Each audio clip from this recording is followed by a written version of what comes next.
I'd like to talk tonight on happiness. And the title of the talk is Five Kinds of Happiness, five different kinds of happiness. I'll try to unpack it a little bit. You've heard me quote the Buddha many times, or the Dalai Lama rather, where he said the purpose of life is to be happy. That's really such a strong statement. The purpose of life is to be happy. So I want to invite you to contemplate for just a minute, either by yourselves or if you want to talk to your neighbor about it. What does that mean?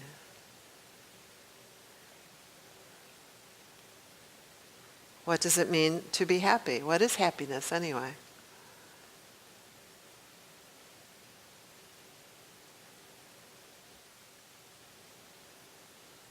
The purpose of life is to be that, whatever that happiness is. What do you think? Just reflecting for a minute. What does the Dalai Lama mean?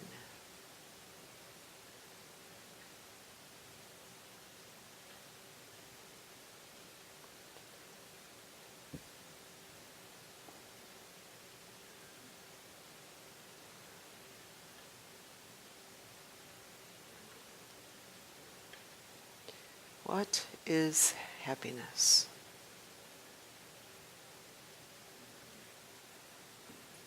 You want to talk to your partners, your neighbors, or no?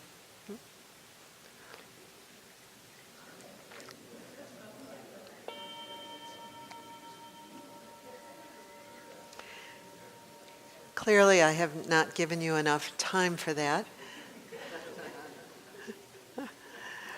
Be sure you know the name of the person you just spoke to.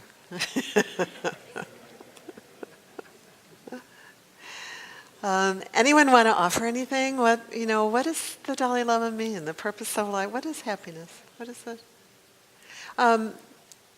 Anybody want to toss anything out?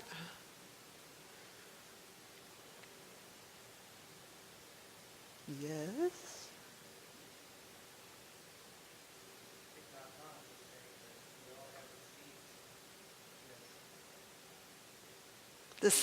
That we all have the seeds, yeah. But what does that mean? What is happiness? How about the opposite of suffering? The opposite of suffering, okay? I'm just asking, really, we're not trying to answer the question really. We're just sort of reflecting. I want to invite us to kind of throw out a few thoughts about it and sort of see in the course of our inquiry over the evening to kind of see where they land. How we can, the Buddha invites us to read and study. He invites us to reflect. He invites us to contemplate. So just, really working with the reflection and the contemplation piece, just how does this work, and where's your inquiry? So I just want to sort of see from the group. So, what? Freedom. Okay. Yes, David. What? Being part of a web of relationships. Okay. Contentment, equanimity, inner well-being. What is it? Gratitude. Okay. Being of service.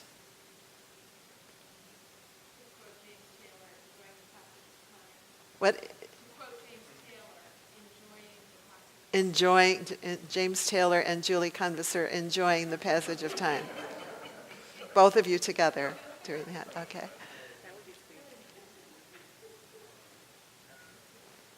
Good.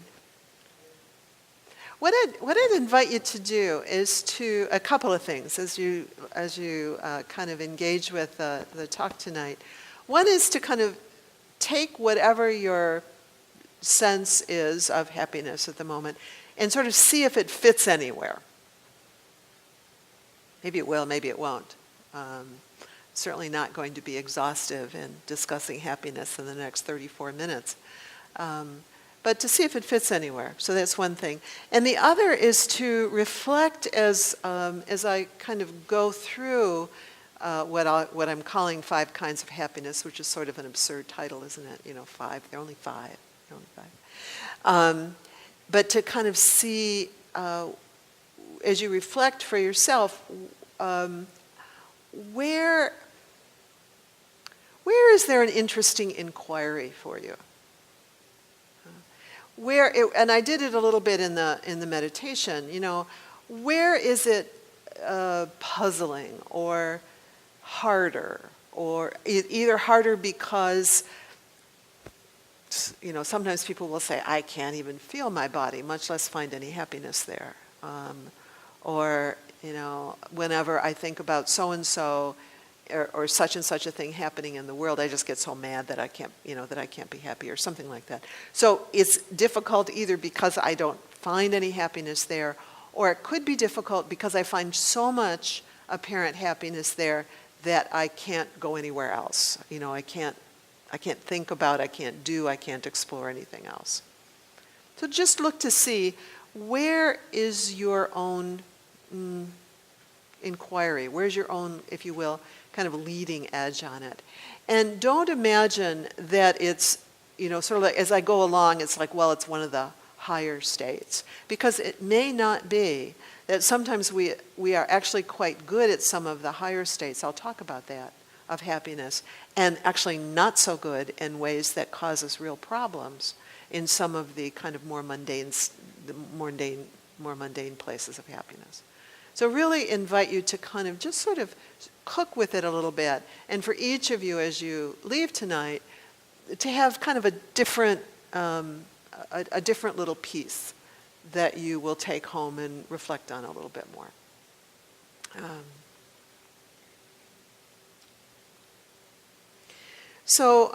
Happiness. My first sentence is, happiness, it depends. There really are lots of different ways, as you know, just even from what you've just offered here, lots of different ways of thinking about it and cultivating a quality of happiness. The Buddha talked about and taught about states of happiness as they arise in the mind. So virtually all of the Buddha's teachings have to do with the happiness as a capacity of mind. He said that others are limited. The limited kinds of happiness are the ones that are dependent on something, often dependent on some kind of sensory or fleeting kind of condition, but that the happiness of the mind is not dependent. And so he taught primarily about that happiness that is not dependent. But he also taught, largely, he taught some other ways that are a bit more dependent. And he also assumed a kind of happiness that we talk about a lot more in our modern world, that the Buddha actually didn't teach about at all. He sort of assumed that kind of happiness. I'll talk about that a little bit.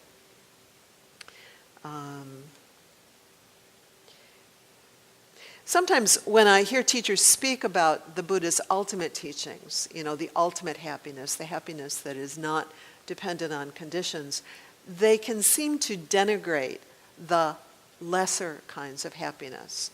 I know I've told you one time about Rodney Smith talking about a monastic who turned his back one time on a sunset because it was simply sensory happiness and he didn't really want to engage in anything that was so mundane.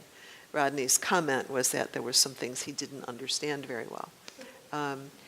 But especially, sometimes we can hear about people, teachers who have achieved really very high states of practice, really enlightened or nearly, and apparently enlightened or nearly enlightened teachers who actually are not very good at some of the more mundane kinds of happiness, and indeed become overwhelmed with some of them. There have been a few cases in the news lately about teachers, very, very prominent teachers, who have become snared in power dynamics or sexual abuse dynamics in ways that, you go, what is happening here? Because here are these people who are like so advanced spiritually, but really are children, reaching in the candy jar around power or money or fame or sex. It's like, what is happening here? And what's happening is that you can have really a great deal of skill at one kind of happiness and not so much at another kind. And because the Buddha didn't teach at some of the more mundane levels, it's possible for someone to be very advanced spiritually and really basically an immature child at some of the other levels. So it can be helpful to kind of have that kind of perspective, at least it is for me, to have that kind of perspective. Part of the challenge, I think, is for us to, both personally and with respect to other people, have the capacity to diagnose happiness, or, if you will, problems of happiness well. It's so wonderful, isn't it? When I take my car into the mechanic and say, okay, what's wrong? Or the doctor, or my husband is a great cook, and I'll give him the soup. I say, what does it need? So somebody who can really kind of taste things or look at things and diagnose at what level, what's needed, and then can, out of this whole assortment of tools, whether it's a doctor with this whole assortment of tools, or a mechanic with this whole assortment of tools, or a cook with this whole assortment of tools and spices and things to add, or whatever, can choose what's needed here. And so happiness is really much the same way.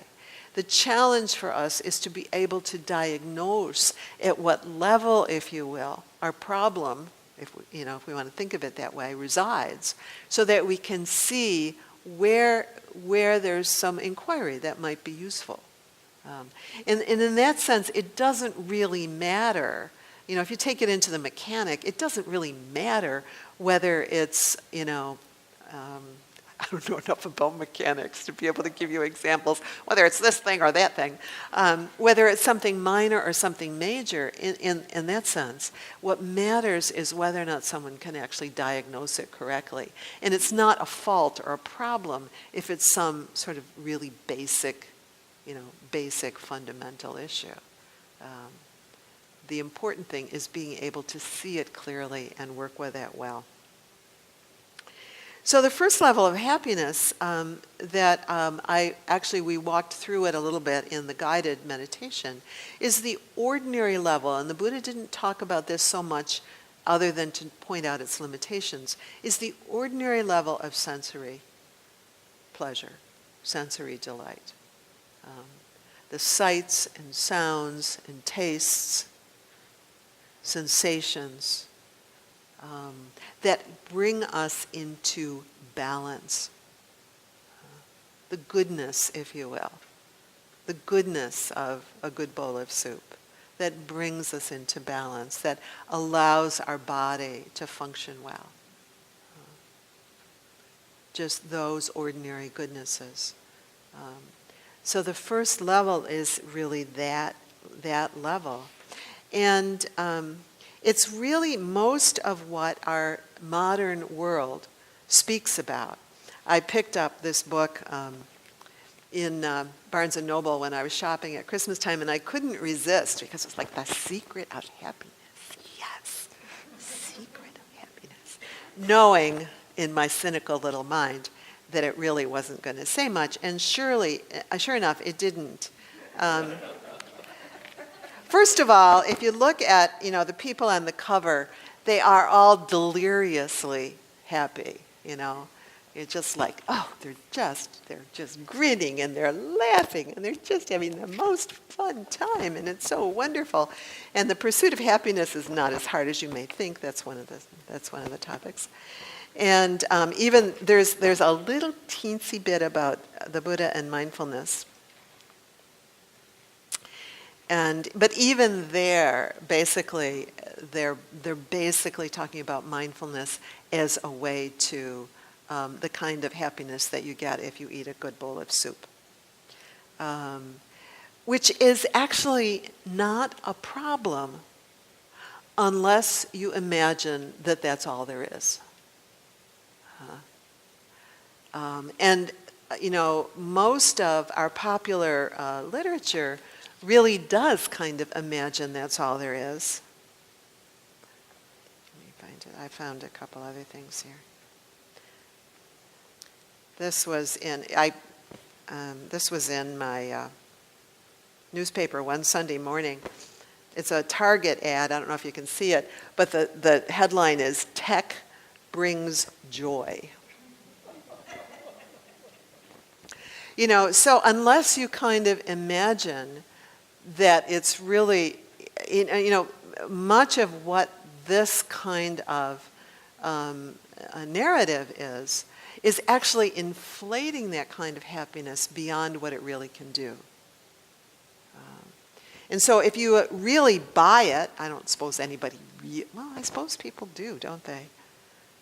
Tech brings joy. If you really buy that that's the case, then you're always going to be unable to actually enjoy your tech, or enjoy your good bowl of soup, or enjoy your kitty, or enjoy the sunset, or delight in the fact that it was 47 today and not 11. I thought I had just died and gone to heaven. I went out and I walked, and it was just like, this is so great. It's so balmy out. It's so wonderful. But to really allow ourselves to delight in that is actually, when the Buddha he talked about the limitations of delight, but he didn't mean to throw the baby out with the bath. He meant only, I think it's Ajahn Chah. I can't remember if it's Ajahn Chah or Ajahn Sumedho who used the metaphor of banana. And he said, to really, the banana needs to grow inside the peel.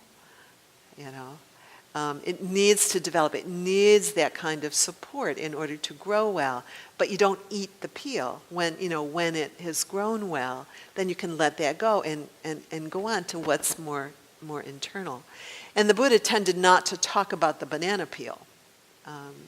Or he primarily talked about the limitations of the banana peel. Fair enough.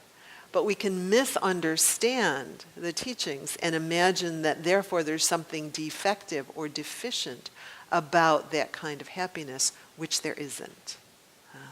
Unless one of two things happens. Either we cling to it and we imagine that, that is going to be some kind of our ultimate salvation, or alternately, unless we find it difficult to experience it. And that is more common than you might think. And for many of us, there's a challenge in that way. Those of us who've experienced trauma of some sort, in particular, can find it very difficult to let go of vigilance and to just relax and really take in a bodily sense, the goodness of life. So for those of us who have that kind of experience, that kind of a practice is a crucial and important practice. Because otherwise what we're doing is we're cultivating our spiritual practice. We might get really, really good at, say, concentration or serenity, but we're using it as a weapon to kind of keep ourselves away from certain kinds of experience. And find ourselves actually unable to engage. Somebody mentioned relationships, maybe unable to engage in relationship well, or unable to engage in the experience of a sunset really well. So for many of us, practice at that very foundational level, even though the Buddha you have to kind of look for it and understand where he's talking about it, didn't really talk about that much. But for many of us, practice at that very foundational level is really important. And you'll notice that in the meditation tonight, I really pointed to qualities of ease, qualities of goodness. because otherwise we can kind of spend all of our time meditating just kind of white-knuckling it, struggling. I talked about that a little bit last week. Just kind of struggling, and then we kind of get mad at ourselves because we can't stay with it. But we can't, it's like eating medicine, you can't stay with it because it's too hard. It's not sweet enough, it's not nourishing enough. And Siddhartha, that was his great discovery when Sujata came to him. He was near death, and she came to him and she brought him a bowl. He had vowed not to eat, and she brought him the bowl of milk rice. And he said, well, he said, it doesn't do me any good to have my brain and my body falling apart. I can't reflect, I can't practice. So it doesn't do me any good. I need to eat. I need to take in this nourishment. I need to feed the body. So he saw that as part of the middle way.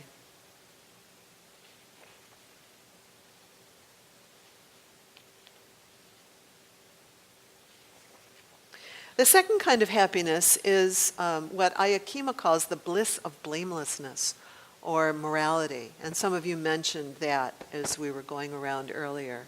Sila,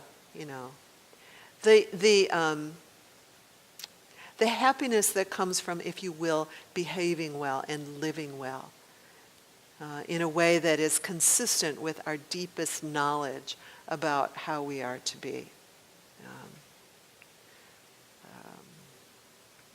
The Buddha spoke often of the precepts. What he talked about just all kinds of different ways of wise living. And that our capacity to meditate and reach some of the higher states of concentration will be limited to the extent that we are not fully practicing the precepts. That we can't do a shortcut.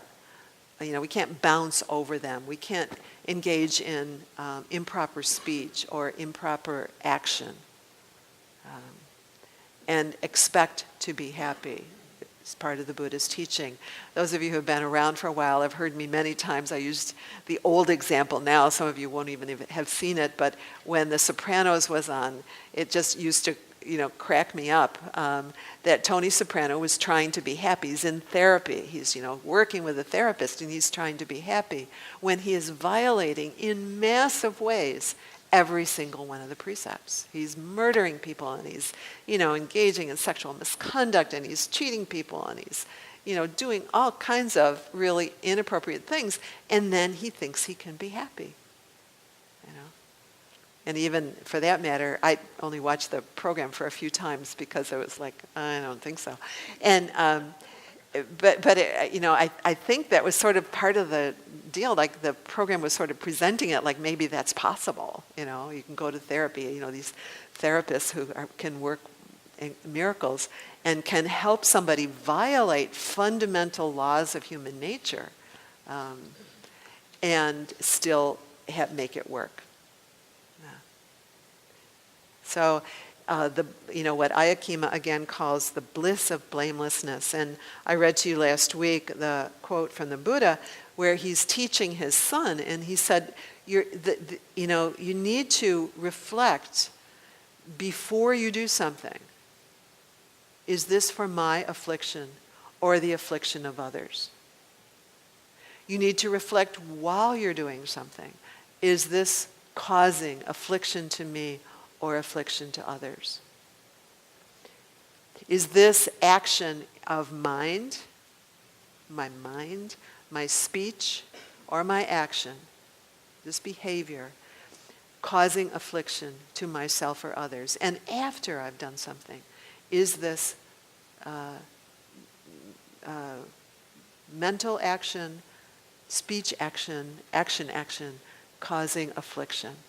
And so to reflect constantly, to evaluate how we're doing with respect to our behavior and morality and our relationships with ourselves and with other people.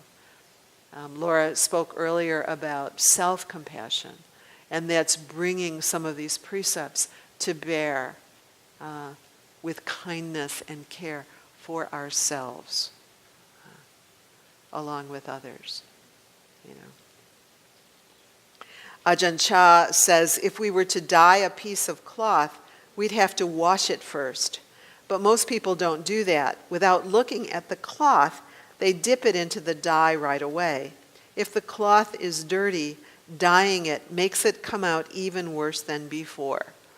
Think about it, he says. And he's talking here about the precepts, that if we want, if we have a cloth that's kind of contaminated, if you will, with violations of the precepts, where we're killing and we're engaging in harmful speech, and we're stealing, we're taking things that aren't ours, and that haven't been freely given, we're engaging in sexual misconduct, we're becoming intoxicated. When we're engaging in these behaviors, we're trying to die, and then doing our spiritual practice, we're imagining that we can be happy with a spiritual practice, but we're dying, we're actually dyeing the cloth before we're washing it. We can also turn the guidelines, the bliss of blamelessness, against ourselves by using them as weapons, if you will, against ourselves. And that's not how the Buddha intended those practices. They're intended to be guidelines, investigation. How's it going? How's it working for you? Not as a weapon, but as an aspect of discernment. Is there some way that I'm not happy because I'm really violating one of these precepts?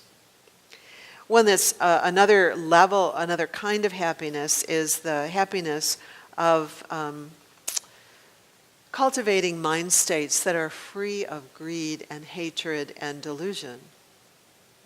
One of the ways of doing that is through the Brahma Viharas: loving kindness, compassion, sympathetic joy, joy in the goodness or happiness of others, the accomplishments and the spiritual accomplishments in particular of others, and equanimity. Or what are called the paramitas or the paramis, the qualities of mind and heart that the Buddha taught.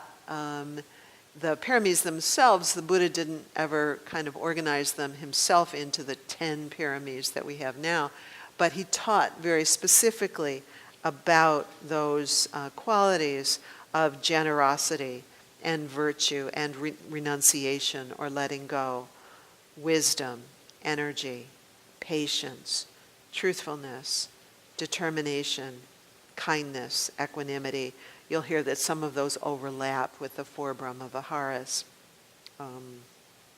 So actively cultivating a kind of happiness that is actively cultivating qualities of mind and heart that are free from the toxins of greed and hatred and delusion. Really can be quite challenging in these days where so much of our public discourse is filled with greed and hatred and delusion. So to really cultivate these qualities of mind and heart. We learn to stop drinking, if you will, those mental poisons of greed and hatred and delusion.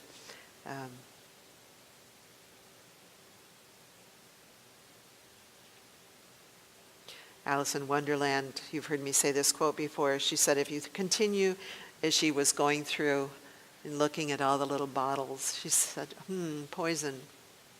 And she's musing, and she says, if you continue to drink daily a little bit of poison, it's bound to affect you sooner or later, That if we, even a little bit of greed, a little bit of hatred, a little bit of ignorance, if we continue to engage in our minds in those qualities, the Buddha is saying, you're not going to be happy. It's true, isn't it?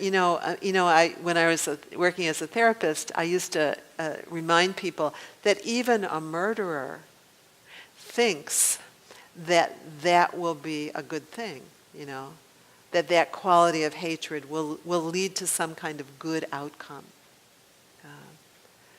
If you continue to drink daily of a bottle marked poison, And so the teaching that the Buddha is offering about happiness is that that's not true, that if you engage in animosity, if you engage in hatred of any little or big amount, you won't be happy. So a deeper kind of happiness. You can see that, some of these kind of more superficial ways of talking about happiness, while they're not wrong, they actually stop there. You get to the end of the book, and it's sort of like, okay, that's all I got.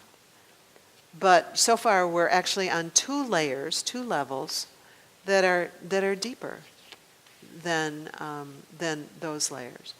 Not because those layers are wrong, but because they're just more limited. We're going to offer, I mentioned this last week, we're going to offer in the springtime, or sometime later than now, we're not sure exactly when, a course or a series. When we do sometimes series on Tuesday nights, we're going to offer a series on those paramis, those 10 qualities that I described. And one of the lovely things about the paramis and these qualities of loving kindness and compassion and joy and equanimity, sympathetic joy and equanimity, is that they can be practiced any moment of the night or day. They don't require us to be sitting on our cushion.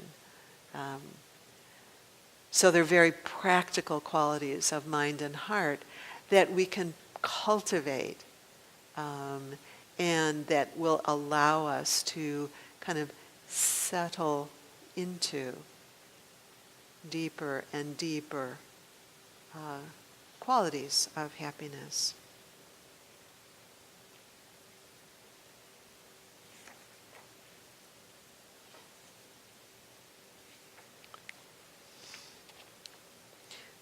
So long as we are slaves to the dissatisfactions and frustrations that arise from the confusion that rules our minds, it will be just futile to tell ourselves, I am happy over and over.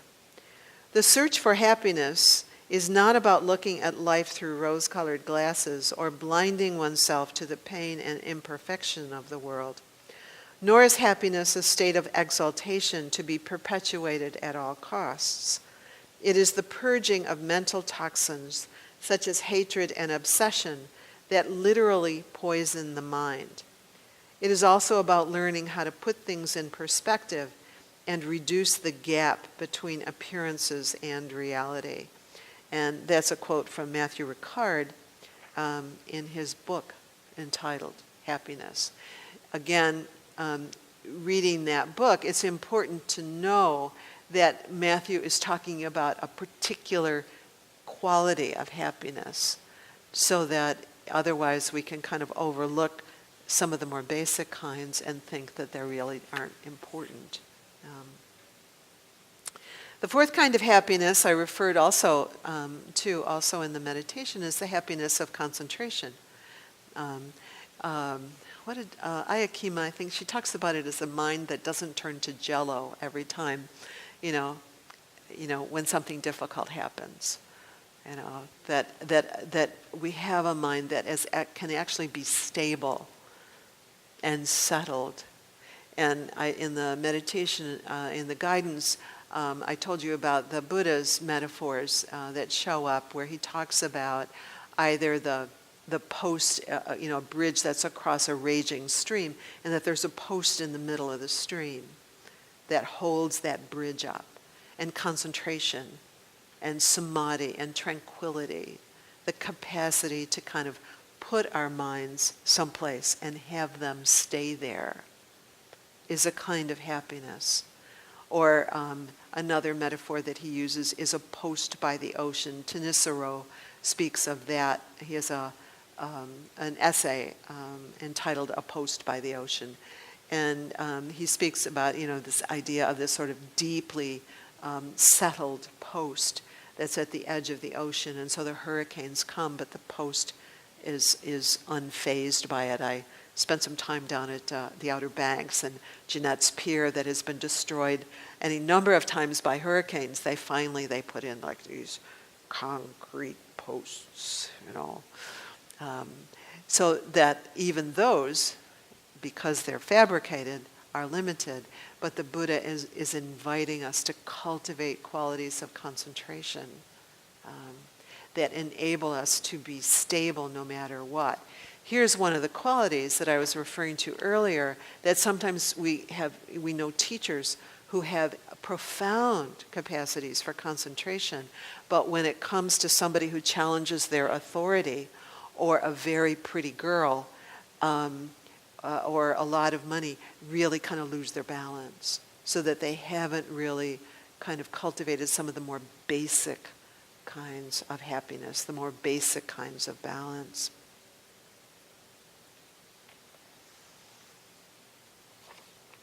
We'll skip that story.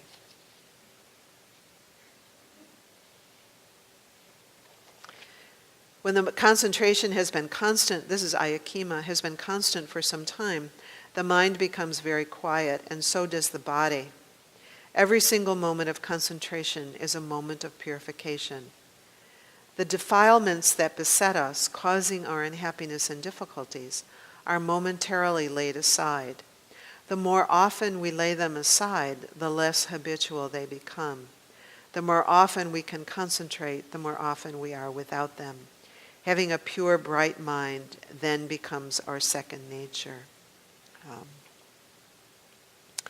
And then the fifth kind of happiness is the happiness we talk about most often. The happiness of mindfulness. It's what we practice most often in our meditation practice. And the happiness of seeing clearly, it's the happiness of seeing clearly what is. And it leads to insight into the three characteristics, where we actually see clearly that things are impermanent. Sometimes they're pleasant. My 47-degree day. Sometimes they're not so pleasant. 2 days ago when it was less than that. And they're not under our control. And mindfulness is the capacity to not only see that, but to rest in it.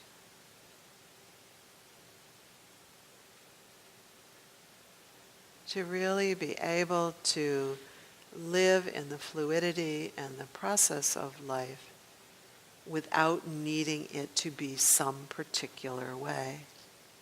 I was talking with someone recently who actually had a very wise view about something that they were trying to pound into somebody else's head. And making themselves and everybody else quite miserable about it all. So that's a misunderstanding of mindfulness. It's attachment to view. Insisting that I know what's right and it has to be like this. And we've all had moments where we see clearly. We really have all had moments. I read to you some of the moments that Thomas Merton had where, everything just fell away and he saw the luminous nature of life and the whole process nature of life.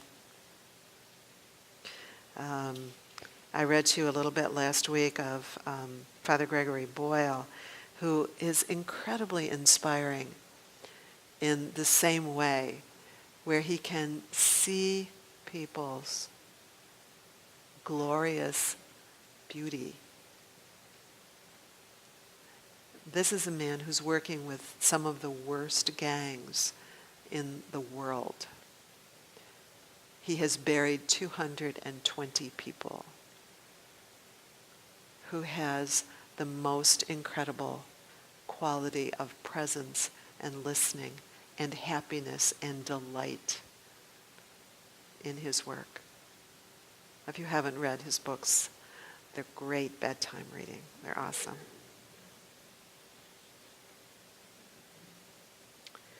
So, in this last kind of happiness, we see that we're not separate. We see that everything and everyone is illuminated and all is fundamentally well. Here our challenge is to love everything and everyone. So the invitation I would give you as we leave is to inquire, where's your work? And it's not necessarily at, level 5. Where's your work? And to maybe pick something and practice with it a little bit. How can I cultivate, if it's the Brahma Viharas, if it's level 3, how can I cultivate a little more kindness? I can be kind to other people, but not to myself.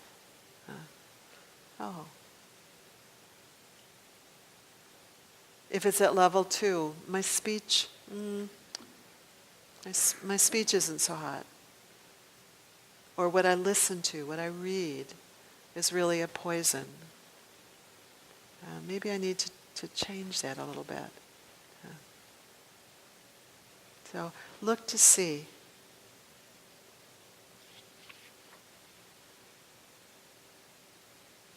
And I'll end with what? I think I'll end with a poem. Yes, We Can Talk by Mark Nepo.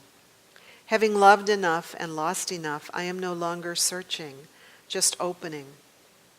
No longer trying to make sense of pain, but trying to be a soft and sturdy home in which real things can land. These are the irritations that rub into a pearl. So we can talk a while, but then we must listen the way rocks listen to the sea.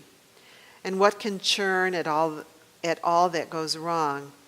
But then we must lay all distractions down and water every living seed. I think somebody started with that tonight, didn't they? Water every living seed. I think Tom, you mentioned that, huh? Water every living seed. And yes, on nights like tonight, I too feel alone, but seldom do I face it squarely enough to see that it is a door into the endless breath that has no breather, into the surf that human shells call God. So the Dhammapada, this is the Buddha, he says, look within, be still, free from fear and attachment, know the joy of the way. So enjoy your way. Blessings.